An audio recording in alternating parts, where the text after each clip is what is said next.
Bienvenue sur le débat dans une ambiance chaleureuse, voilà, entre débatteurs. Jean Fandé qui reste avec nous pour poursuivre le débat. Ghislaine Adimi qui nous rejoint, journaliste spéciale des questions liées à l'éducation, spécialiste aussi du genre. Hein. Merci d'être avec nous sur ce plateau, Ghislaine Adimi. Vous êtes toute rayonnante et ce cœur qui est très vif hein, ce matin. Oui, peut-être. Je ne dirai pas plus. Allez, Justino Vieira, coach Justino, merci d'être avec nous ce matin. Merci. On parle de sujets en débat. On va parler d'abord de l'impact des réseaux sociaux sur les résultats scolaires de fin d'année. Puis, on va évoquer cette question des travaux dirigés, du sponsoring, n'est-ce pas, des travaux dirigés par les hommes politiques dans certains établissements. On démarre par les impacts des réseaux sociaux. Aujourd'hui, nous sommes tous, on va dire, contaminés par cette phobie ou cette folie, non pas cette phobie, cette folie des réseaux sociaux. On a tous aujourd'hui un smartphone, on est connecté H24 pratiquement et c'est une tendance qui se répercute aussi au niveau de nos élèves. Jean Fandé, vous qui êtes du monde scolaire, est-ce qu'aujourd'hui, les réseaux sociaux ont un impact sur les résultats de nos apprenants? Tout à fait. Tout à fait. Il y a impact, puisque impact peut être regardé du côté à la fois positif comme négatif. Oui. Les deux versants sont visibles, sont ostensibles. Ce qui est inquiétant, c'est le côté négatif. On sait qu'un enfant qui a un exposé peut aller sur n'importe quel site pour aller alimenter ses recherches. Mais ce qui est surtout déplorable, c'est le contenu de ces réseaux sociaux qui ne tiennent pas compte de nos vertus, de nos valeurs, qui ne tiennent pas compte de la nécessité absolue de bien s'exprimer et encore de la vertu. La vertu est foulée aux pieds, et la spiritualité aussi par rapport au contenu. Donc voilà en intro ce que je peux dire. Mais vous avez notamment décrié un réseau social, le réseau TikTok aujourd'hui, oui, qui fait des ravages. Pourquoi précisément ce réseau alors qu'on a à côté, on a Facebook, on a Instagram, on a pas mal de réseaux sociaux. Pourquoi TikTok précisément, Jean Fandé? Oui, TikTok, quand vous regardez, je parlais de contenu, vous avez l'impression que l'objectif principal, l'objectif premier, c'est de distraire et de la façon la plus basse.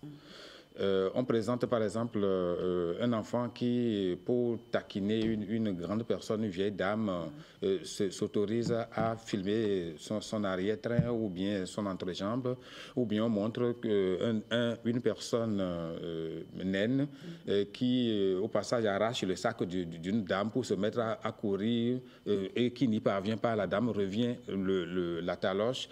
Or, dans nos contextes sociologiques, spirituels, une personne de ce genre, de ce type, est à respecter et à protéger et surtout à craindre.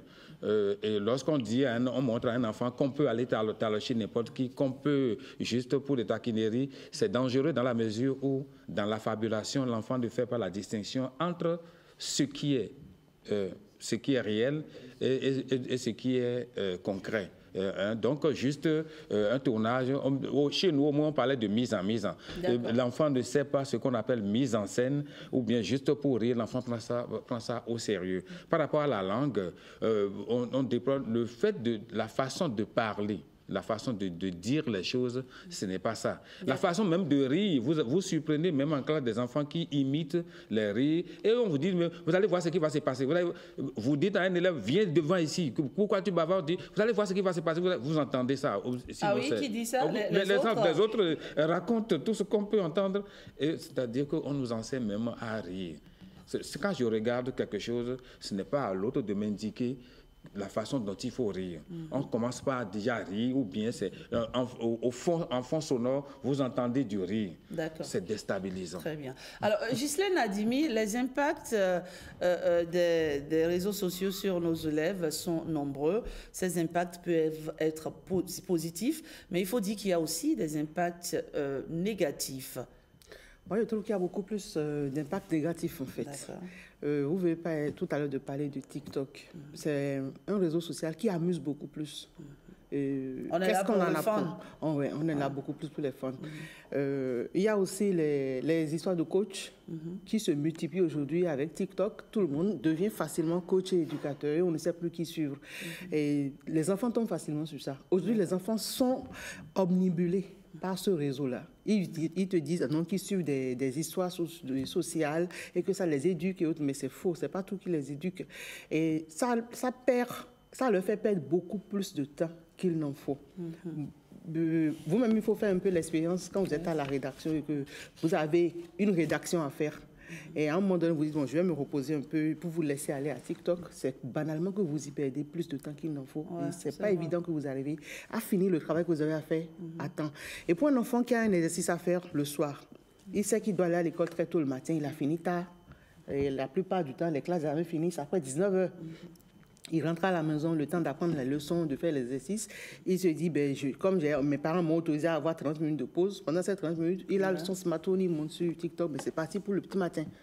Il se dit, non, dans peu de temps, je vais prendre mon cahier. Donc, ça fait consommer beaucoup plus de temps. Et au finish, ils n'arrivent plus à apprendre leurs leçons. Pressés par le temps, ils vont faire des recherches sur Internet pour copier les réponses des exercices pour ceux qui veulent se montrer plus intelligents. Et ils n'intègrent pas ces réponses-là, parce qu'il faut juste forcément aller à l'école pour les exercices, parce qu'on ne veut pas qu'on nous tape, qu'on nous punisse à l'école parce qu'on n'a pas fait l'exercice. Ils copient. Arrivé en classe, ils n'arrivent plus à expliquer ces réponses qu'ils ont copiées sur les réseaux sociaux pour amener à l'école, et ils ne l'intègrent pas. Pour les enfants qui sont en classe d'examen, ils n'apprennent finalement pas. Et vous avez aussi remarqué qu'un enfant qui travaille ordinairement en classe et à qui il n'y a pas plaisir, on offre un smartphone, on ne fait pas de contrôle, on lui laisse ça. L'année qui va suivre, c'est clair que ces résultats... Il se disperse, manque de concentration. Et quelle que soit la façon dont ils cherchent à se rattraper, ces réseaux les consomment tellement qu'ils n'y arrivent pas. Alors moi, personnellement, je trouve qu'il y a plus d'impact négatif que positif. Toutefois, nous sommes dans un monde en perpétuelle évolution où aujourd'hui on ne peut plus séparer les enfants de cet outil. Tout ce qu'il faut faire, c'est toujours les parents, c'est d'être beaucoup plus présents, on va y revenir. Beaucoup plus regardants. On va y revenir. Alors, Justino Vieira, la face sombre des réseaux sociaux, c'est ce que vient de dépeindre Ghislaine Adimi. Vous en pensez quoi, vous? Oui, la face sombre, vous faites bien de faire cette précision. Parce que les réseaux sociaux en eux-mêmes, il y a les deux facettes. La facette positive et il y a la facette négative. La facette négative, les impacts négatifs, ils viennent de le dire, M. Fondé, Mme Adimi, je ne dis plus Mme Ghislaine, vous avez donné la leçon tout à l'heure. Bref, vous savez, reconnaissons déjà pour commencer par les aspects positifs que ça qu'on fait par exemple l'autodidactie. Aujourd'hui, si il y a de cela quelques années antérieures, les parents se sentent fermés dans une situation un peu difficile de résoudre certains exercices, il suffit juste aux parents, au lieu d'aller sur Google pour voir ce que l'enseignant veut, pour voir comment résoudre cet exercice et il aide l'enfant à avancer. Il est aussi fréquent de voir même des parents qui ont donné la permission à leurs enfants de prendre leur smartphone pour traiter des exercices. Mais au cas où, c'est très courant. C'est très courant. Et même nous, parents, ça nous aide. Ça, c'est une facette positive. La deuxième raison positive, bien entendu, c'est la capacité qu'on offre à l'enfant d'interagir. Aujourd'hui, les réseaux sociaux, la compétence numérique est indispensable.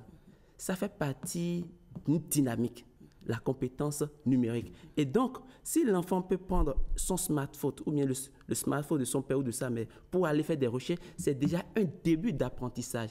Nous sommes juste là dans les facettes positives. Il ne sera pas superflu de rappeler que ça développe la capacité en communication de l'enfant. Parce que interagir, communiquer, lire, transcrire, restituer, tout ça, pris ensemble, fait partie d'un package d'une aptitude de communication.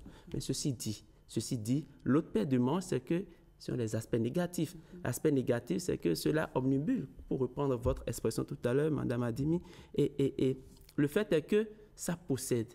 Vous savez, si nous devons être précis, les réseaux sociaux n'ont pas les mêmes teneurs. Quand vous prenez Facebook, ce n'est pas pour la même cible. Vous prenez TikTok, ce n'est pas les mêmes canaux. Vous prenez LinkedIn, ce n'est pas la même chose. J'ai eu le bonheur de suivre récemment, grâce à la GIZ, une formation de coaching digital et ça m'a permis de comprendre un peu plus les spécificités de chaque réseau social. TikTok est réputé dans son caractère un peu, M. Fondé vient de dire, communication pour la basse classe, pour la masse. Vous ne verrez pas les élites aller sur TikTok.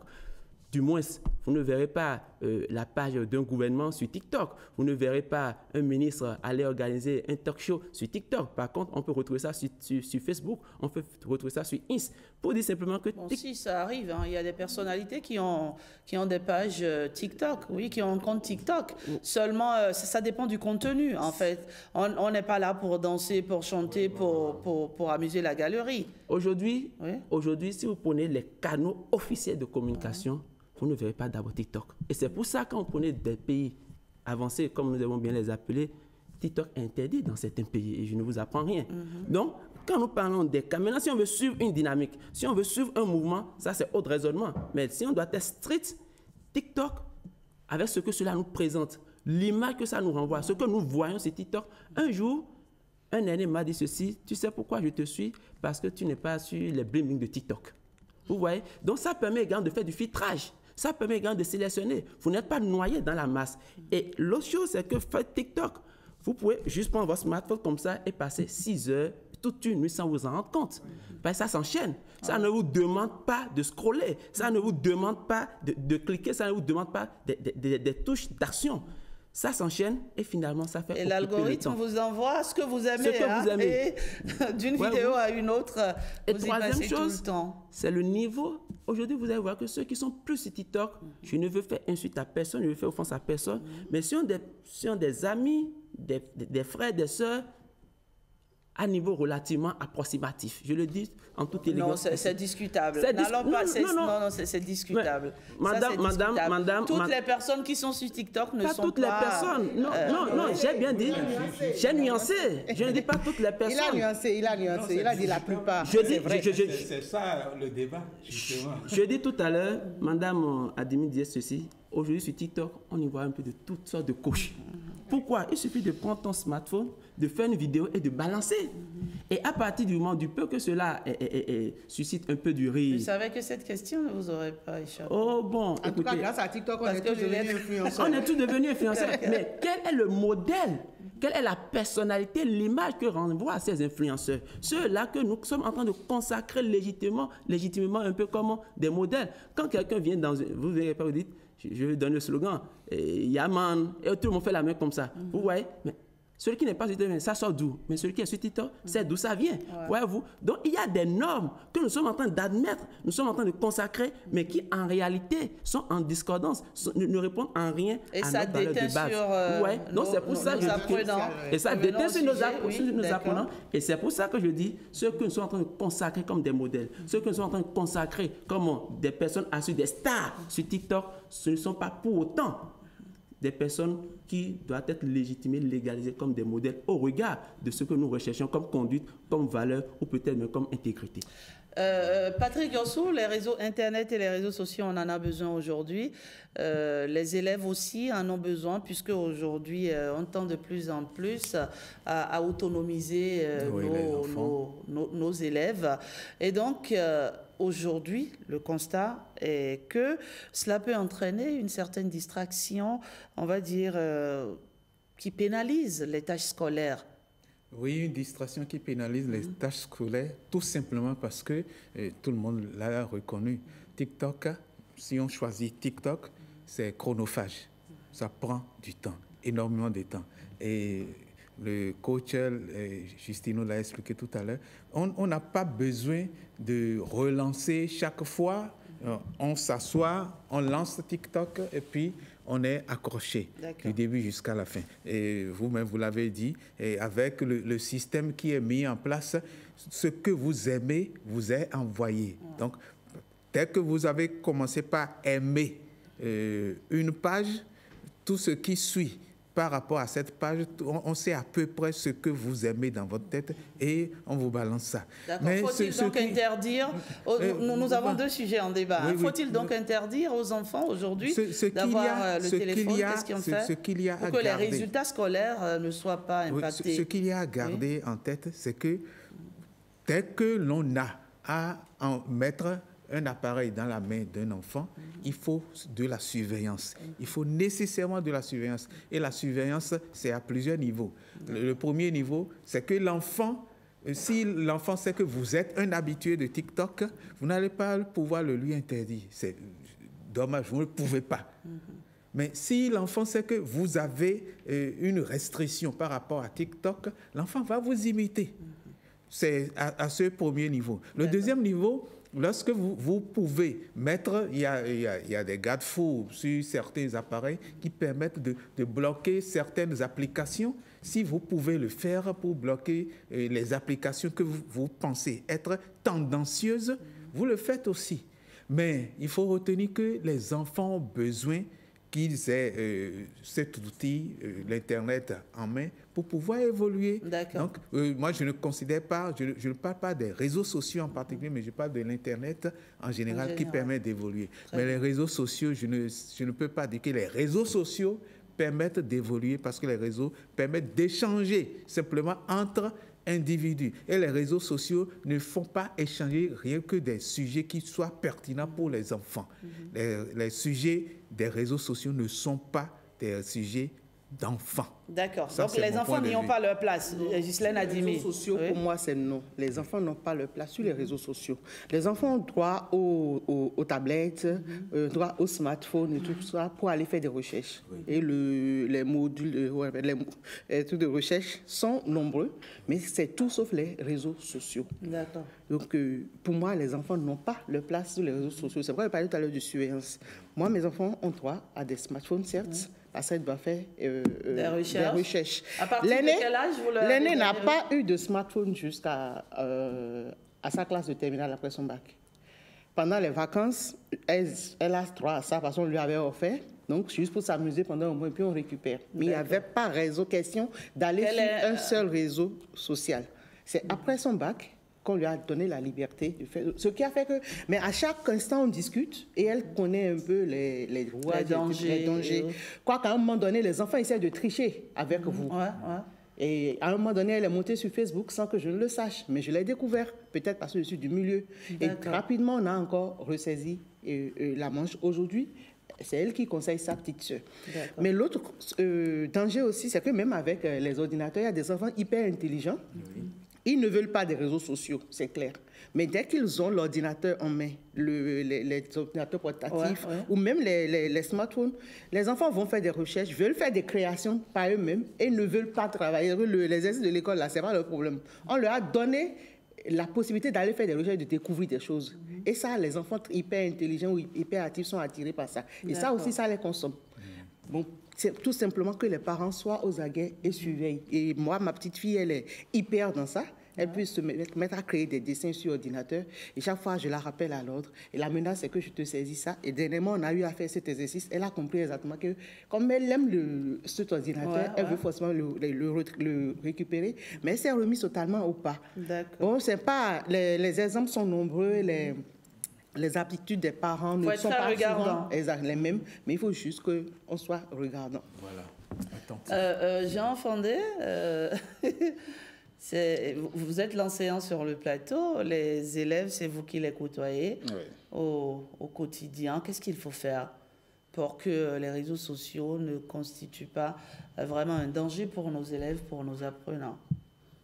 Non, quoi qu'on dise, c'est déjà évoqué dans les échanges.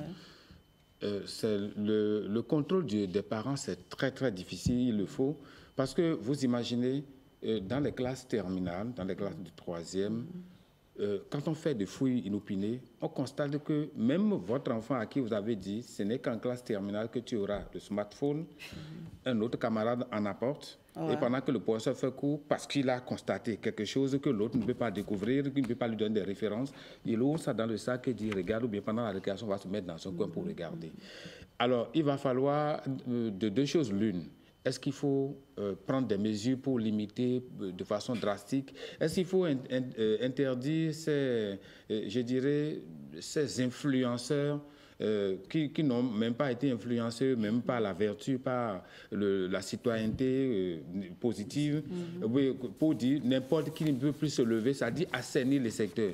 Parce que de temps en temps, on en crée effectivement. Vous voyez ce monsieur Zemidjan qui, souvent avec une moto, je ne sais pas, on arrête quelqu'un et pour réagir, c'est chicote. Or, dans nos habitudes, on a interdit la chicotte. C'est-à-dire il y a des contre-valeurs qui sont de plus en plus enseignées. Donc, les enseignants aussi doivent surveiller, les membres de l'administration aussi doivent surveiller, parce que c'est devant moi la fois dernière qu'on a fait fouille inopinée. Dans une classe terminale, j'ai perdu 1 heure sur les 2. D'accord. Et c'est devant moi, et des apprenants ont osé, même mon sac qui est sur la table, ont osé pour ne pas être vus, être démasqués, glisser le téléphone sous mon sac. Sérieusement? Mais sérieusement. Mais qu'est-ce que j'ai fait? Je suis allé chercher tranquillement mon sac que j'ai accroché à mon épaule. Parce que nous sommes dans un monde, quand ils demandent ça coûte de toi, on oublie la faute qu'on a commise et c'est sur toi qu'on déverse le tout. Que c'est à cause de lui, pourquoi il n'a pas fait ceci, on ne comprend pas. Donc nous sommes dans un monde de plus en plus, c'est accéléré, c'est leur temps, c'est un outil de leur époque, il faut qu'ils utilisent, mais il faut faire très attention. Mais si ça doit agir sur les résultats scolaires... C'est pas seulement sur les résultats scolaires, la dépersonnalisation, l'individualisme, et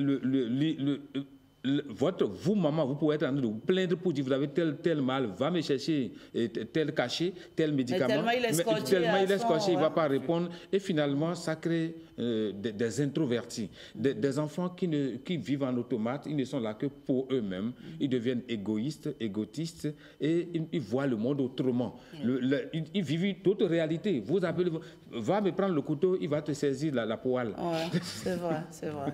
Ils deviennent distraits, en fait. Donc, si ça se passe comme ça à la maison, à l'école, c'est difficile. Nous sommes dans le monde scolaire, restons-y, n'est-ce pas, pour parler des travaux dirigés, appelés TD, qui sont une pratique très courante dans nos établissements. Il faut remarquer que de plus en plus, ils sont sponsorisés par les hommes politiques et c'est une source de financement très prisée aussi par les établissements. Bonne ou mauvaise chose, l'implication, on va dire, des politiques dans l'organisation des travaux dirigés. Je vais commencer par vous, toujours, Jean Fandé. Oui, on dit le plus important, c'est d'atteindre les résultats. Oui. Si un homme politique dans sa localité estime qu'il y a des enfants démunis et qu'il peut aider en mettant quelques sous à leur disposition, enfin à la disposition des administrations pour que des TD puissent être organisés, c'est de bonne guerre. Pour moi, c'est de bonne guerre. L'essentiel est que cela puisse participer au renforcement des capacités des apprenants. Moi, je préfère cela à l'organisation non pas de meeting, de spectacles pour se distraire. On va dire, on amène tel artiste qui va... Je ne recuse pas là, je ne détruis pas là, mais pour des... Ça aussi, c'est important. Ça aussi, c'est important, c'est aussi important. Mais je préfère qu'on investisse. C'est vrai, on ne peut pas dire en politique que quand la main gauche donne, que la main droite oublie. Mais c'est pour montrer qu'on est en train de mener, de porter des actions. Mais j'aurais souhaité qu'on ajoute également l'acquisition des ouvrages, qu'on aide aussi certains parents à payer au moins la moitié de leur scolarité, ou bien des frais d'examen. Et tout ça là aussi peut participer. Vous voulez prendre toute la main? Non, pas toute la main, pas toute la main. Bon, je suis en train d'ajouter, ça fait aussi partie des éléments d'intervention, c'est tout ce que je veux dire. Ghislaine Adimi, bonne ou mauvaise chose moi, je dirais également comme M. Fondé que c'est une bonne chose. Que veut le peuple? Le pain, la paix. Oui. Donc, s'il y a une bonne main qui veut aider les parents démunis à donner un peu... le nécessaire qu'il faut à leurs enfants pour réussir au niveau scolaire, c'est une bonne chose. Tout ce qu'on demande dans les écoles aujourd'hui, c'est le renforcement du niveau des enfants et ce n'est pas les travaux dirigés, même s'il y a quand même des hicks dans la chose. Il faut dire que c'est une bonne chose. D'accord. Seulement qu'il y a toujours quelque chose qu'on attend.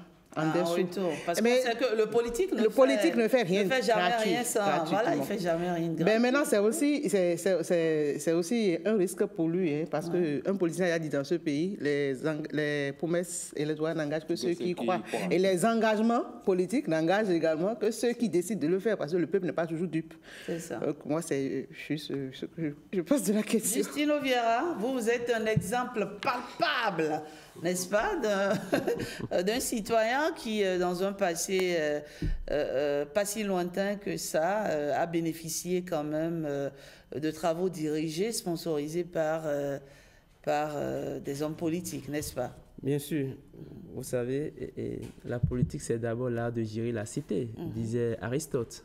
Et donc, gérer la cité, c'est satisfaire les besoins, résoudre les problèmes de la cité, garantir un confort, un mieux-être à la population. Et si nous restons donc dans cet angle de réflexion, on dira que c'est positif qu'un homme politique, l'homme politique étant celui qui pense développement, et non le politicien qui pense le pouvoir. Deux choses.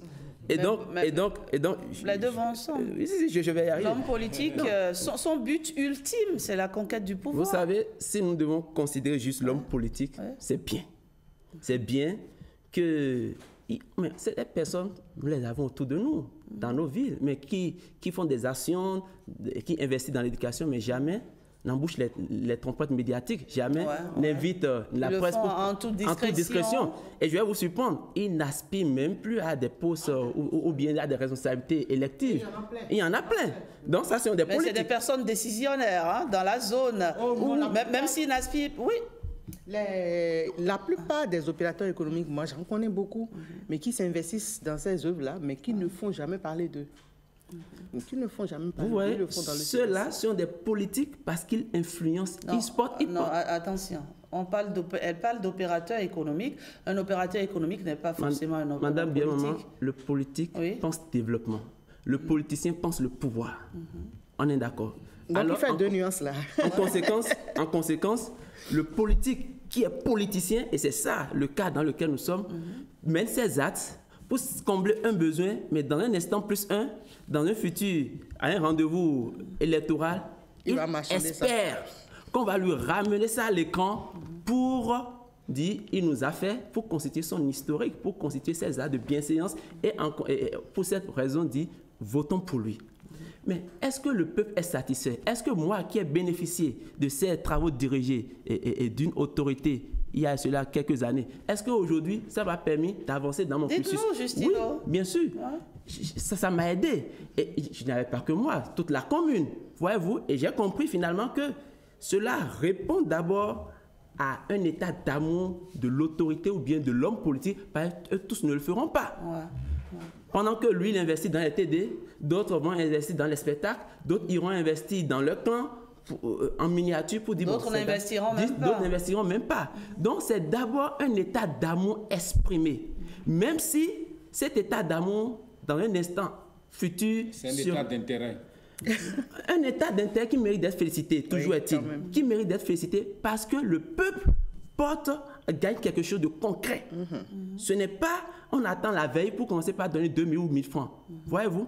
Mais écoutez, on en connaît à l'université d'Abou-Nkavi, des autorités, des hommes, des politiciens qui louent des appartements pour des étudiants de leur localité. Et ils assument. Même si c'est pour monnayer ça plus tard, pour des fins électorales, mais à l'instant, ça aide, ça soulage le peuple. Et c'est ce qu'il faut déjà encourager. Et il faut davantage inciter nos politiciens, nos politiques, ceux qui sont dans la conquête du pouvoir, à définir ces voies comme des moyens. C'est une bonne pratique alors. Comme des bonnes pratiques pour aider le peuple, quitte à ce que ça les aide plus tard. Qu'ils apprennent juste à le faire sans véritablement espérer quelque chose en retour.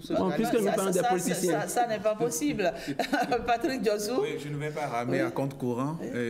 Le politique ou le politicien, je ne voudrais pas traîner sur la définition, mais politique ou politicien, le principal, c'est que l'on puisse aider. C'est ça, une personne qui se retrouve seule à être heureuse seule, c'est Raoul Follo qui l'a déjà dit, et nul ne doit être heureux tout seul. Nul n'est jamais heureux tout seul. Et une personne qui se retrouve à ne pas vouloir aider, c'est une personne qui doit être bannie de la société. Donc qu'il soit politique ou politicien, qu'il aide les TD ou les TP ou qu'il aide. Il n'y a pas de TP ici, hein, Patrick. Oui, les travaux pratiques. On ne parle pas de travaux publics, travaux pratiques. Mais ce qu'on remarque, et ce qui est un peu gênant, et tout le monde l'a déjà reconnu, c'est qu'il y a des moments où on veut mettre, c'est l'intérêt qui est en jeu, et on veut faire de la publicité autour de ce qui est fait. On veut que tout le monde sache que c'est moi qui ai fait, c'est moi qui ai donné l'argent pour que le TD soit fait. Il y a certains qui le font depuis des années, depuis des lustres, et qui continuent de le faire sans tambour ni trompette. Ils le font, ils aident. Même si c'est sans tambour ni trompette, il n'y a que la communauté sait que c'est telle personne qui le fait. La communauté le sait. La communauté le sait et la communauté applaudit. La communauté parce qu'on se dit, voilà quelqu'un qui nous soutient, quelqu'un qui comprend les difficultés que nous vivons. Et donc, il y a des politiques qui en font toute une école. Qui en font toute une école. Et ça commence déjà. Il y a des gens, franchement, il faut... Oui, bien sûr. Il y a des gens dont les objectifs sont clairs et ça commence très tôt. Vous les voyez déjà, avant même qu'ils ne soient à un certain niveau de la société, il y a des gens qui commencent à le faire petitement, parce qu'ils ont un objectif devant. Personne finalement ne fait rien sans rien. Dans les années 2007-2008, il y avait à Boycon, il y avait, puisque nous y sommes, c'est un acte positif. Quand vous parlez des TD de la mairie de Boycon dans les années 2007, 2008, 2009, mais disons, c'était des moments attendus. C'était des moments du maire Luc Atropo. C'était des moments attendus par la population. Et voilà, tout le monde a commencé ces actes-là bien avant d'être maire. Bien avant d'être élu conseiller. Il faisait déjà ces activités. Et vous voyez, il y a un autre qui est devenu ministre, après il est devenu député. Qui c'est Akhenatonde, qui a commencé, il a commencé petitement, et il a commencé même par rapport à son école. Il y a beaucoup de choses qu'il fait, qu'il faisait à Akhenatonde. On peut dire peut-être que c'est ces œuvres-là qui les portent à devenir peut-être des hommes politiques. Oui, tout à fait. Bien sûr. Parce que la communauté, comme vous l'avez dit, se sent proche d'eux. Et se dit, mais ceux-là, ils nous aident, pourquoi ne pas les porter? Donc c'est peut-être ça qu'on va beaucoup plus encourager. Dans tous les cas, toute libéralité est toujours motivée par un but à court, moyen ou long terme. Même l'amour intéresse. Même la quête que nous donnons à l'Église, même quand nous donnons quelque chose à un mendiant, c'est parce que nous espérons qu'il soit heureux. Et quelqu'un salue notre satisfaction et on espère le salut, on espère éviter certaines situations désastreuses. Donc, tout don est ça, mais quand c'est porté à faire du bien à l'humanité, à faire du bien aux générations, on peut qu'applaudir. Donc, tout simplement. Donc, les hommes politiques qui le font, on ne peut que les encourager à faire davantage, à créer des bibliothèques, à faire en sorte que le Bénin continue d'être le quartier latin de l'Afrique, pourquoi pas du monde. Justine Obiara était dans le témoignage. Oui, j'ai fait mon témoignage. Cet TD était très attendu. Cet TD était très attendu de la population et cela influence positivement sur les résultats. Je me rappelle, et dites-vous, les enseignants qui venaient nous entretenir, qui venaient donner et diriger ces séances de TD, c'était quand même des enseignants d'autres écoles qu'on ne pouvait pas se permettre d'avoir. Et donc, quand la mairie nous permet d'avoir ces enseignants, et je vais vous surprendre, quand on sort le programme, on veut voir tel professeur sera dans quelle école, dans quelle salle. Et vous allez voir, on vient plus tôt pour trouver place dans cette salle, pour bénéficier du savoir, pour être enseigné. Donc, vous étiez des élèves studieux, hein? Ah oui. Bon, en tout cas, je me retrouvais peut-être dans celui-là, si vous le dites. Je ne fais pas un commentaire là-dessus. Mais bref, c'était des moments tant attendus et ça a beaucoup aidé. Et quand vous voyez ça, aujourd'hui, ça me donne juste l'intention, l'envie de perpétuer et de continuer la dynamique. C'est aussi fréquent, et quand nous parlons des travaux dirigés, mais ça aide les écoles, Madame Biomaman. Ça aide les écoles parce que l'école qui met ça à la disposition, l'enseignant qui s'inscrit, qui est sélectionné, parce qu'il faut le dire également, ce n'est pas tous les enseignants d'office qui sont retenus. On fait une sélection pour voir quand même l'enseignant qui peut davantage satisfaire, combler. Nous sommes déjà dans la dernière ligne droite des examens. Oui. Donc tout ça, d'une manière ou d'une autre, aide les enseignants, aide les écoles, aide les élèves et finalement, c'est la commune qui en sort grandie de par ses résultats en fin d'année. Et tout ceci dit, c'est à l'actif des parents. Parce que ce qu'on est, on est d'abord pour sa famille nucléaire avant de l'être pour la famille élargie. D'accord. Allez, c'est un exemple en tout cas parmi tant d'autres. Mais si, dans le cas que vous évoquez, si on met un point d'honneur à choisir, à identifier des enseignants de qualité, le constat est que c'est pas général. À certains endroits, c'est les enseignants qui font cette TD, voilà, les enseignants qui font cette TD ne sont pas aussi qualifiés. Ce sont les retours que nous avons eus. Patrick Yossou, très rapidement. Oui, ce sont de bons retours parce qu'il y a eu quand même des moments où on a fait le tour. C'est parfois des étudiants, des personnes pas vraiment qualifiées aussi qui sont... Juste des partisans. Mais moi, on me sollicite dans ma commune et dans d'autres localités, juste à défaut d'apporter le chèque, d'apporter mon savoir. Et donc, je vais faire des TD pratiquement gratuitement et je reviens... Ah, vous n'êtes pas souvent rémunéré? On est rémunéré, mais ce n'est pas la hauteur. Non, c'est pas la hauteur. Mais tu te dis que tu apportes quelque chose aux jeunes, à ceux qui en ont besoin. Pourquoi pas aussi aux jeunes collègues qui sont impliqués? Parce que déjà, c'est la partie positive. Mais la partie dont Rachida parlait, c'est quand on va chercher des personnes qui ne sont pas du tout qualifiées pour pouvoir faire cette aide-là. Des personnes qui, si on va chercher, c'est pas pour jeter la pierre à quelqu'un, mais si vous allez chercher des étudiants qui ont fait juste linguistique ou au droit, ou venir apprendre l'anglais, vous voyez qu'il y a quelque chose qui ne va pas. Des étudiants qui sont des matheux, et vous les envoyez pour apprendre le français. Merci, il y a quelque chose merci Patrick Yossou. C'est un sujet très intéressant. Nous allons recevoir, si vous le permettez, Patrick Yossou, nous allons recevoir Nadège Sani, qui va relayer les avis, les opinions de nos internautes qui ont répondu depuis ce matin à la question du jour. Que pensez-vous du sponsoring des travaux dirigés dans les écoles et collèges par des acteurs politiques? Bonjour Nadège. Bonjour à vous Rachidat, bonjour à tous. Alors, la question a-t-elle intéressé nos internautes? Énormément, et en général, nos amis internautes pensent que c'est une bonne initiative des acteurs politiques de s'intéresser aux travaux dirigés dans les établissements. Hervé Dion nous a laissé ce commentaire. C'est une bonne chose que les acteurs politiques soient soucieux de l'avenir des élèves. Ce sont des initiatives à encourager et à étendre au niveau de tous les groupes pédagogiques. Gouton Oluwayomi va dans le même sens et nous dit c'est une bonne initiative, c'est l'évolution de nos enfants qui est privilégiée. Face en Lambier ne partage pas l'opinion de ses prédécesseurs selon cet internaute. Derrière ce geste soi-disant citoyen, il y a souvent une stratégie. Le visage du bienfaiteur placardé sur les murs de l'école, on remplace un droit fondamental, celui d'avoir accès à une éducation gratuite et de qualité par un acte de générosité. Les initiateurs espèrent une contrepartie, c'est souvent le silence, la loyauté, le vote.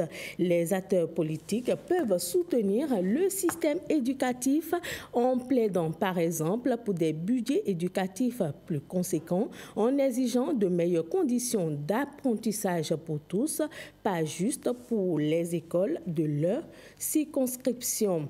Métonou Claver estime que l'organisation des travaux dirigés par les acteurs politiques n'est pas mauvaise, mais cette façon de faire a parfois des répercussions négatives sur les apprenants. La qualité des enseignants chargés de cette organisation reste douteuse.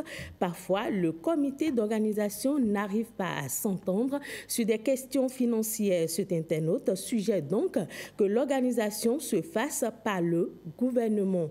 Cliquant au réel ne trouve aucun inconvénient dans l'organisation des travaux dirigés par les acteurs politiques. D'après cet internaute, c'est une façon de prouver qu'ils s'intéressent au développement de leur pays. Chaque enfant qu'on enseigne est un homme qu'on gagne. Je les encourage à continuer à sponsoriser les travaux dirigés, surtout dans les villages reculés du pays. Et on finit par Stanislas Stanislas Sidagbo, qui pense que le sponsoring des travaux dirigés par les acteurs politiques dans les écoles et les collèges peuvent permettre d'améliorer les ressources pédagogiques et diversifier les activités proposées aux élèves. Si certaines institutions bénéficient plus de sponsors que d'autres, cela pourrait également creuser des inégalités entre les établissements scolaires.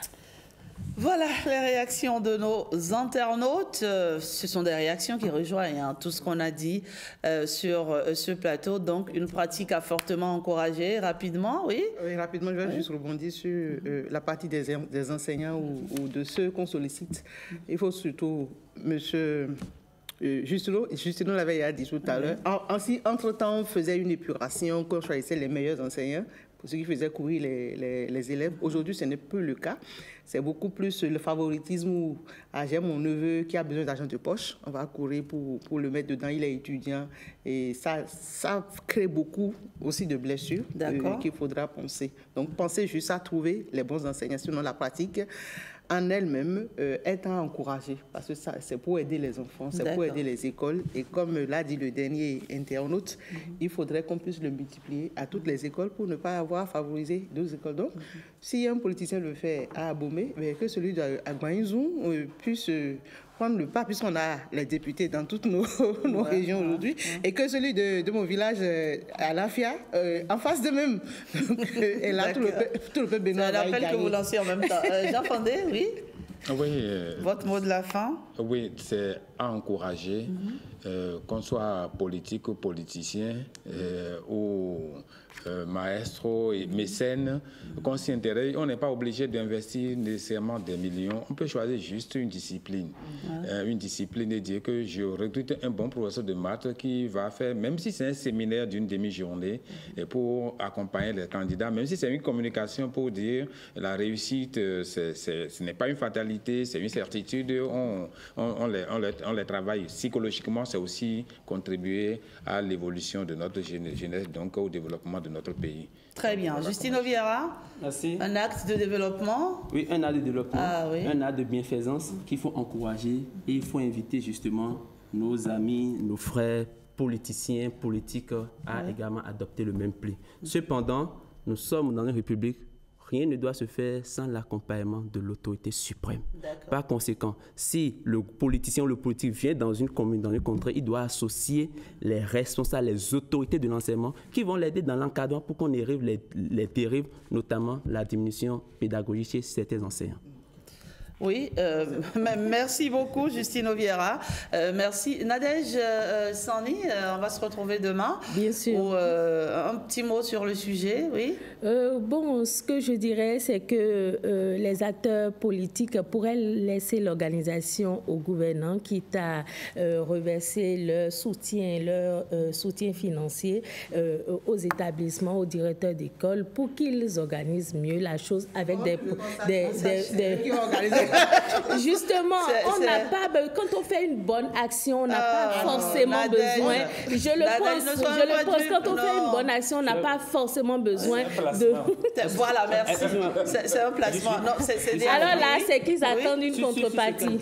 C'est ce qu'elle dit. Quand on nous invite pour former les jeunes en entrepreneuriat dans les communes, nous allons toujours voir les structures comme ANPE. Mais finalement, quand on fait l'affiche, il y a toujours le logo pour dire que oui, c'est telle autorité ou bien c'est telle. Bien sûr, bien sûr. Mais il y a toujours les structures. Il y a toujours un retour institutionnel. Sur investissement, on peut le dire d'une certaine façon.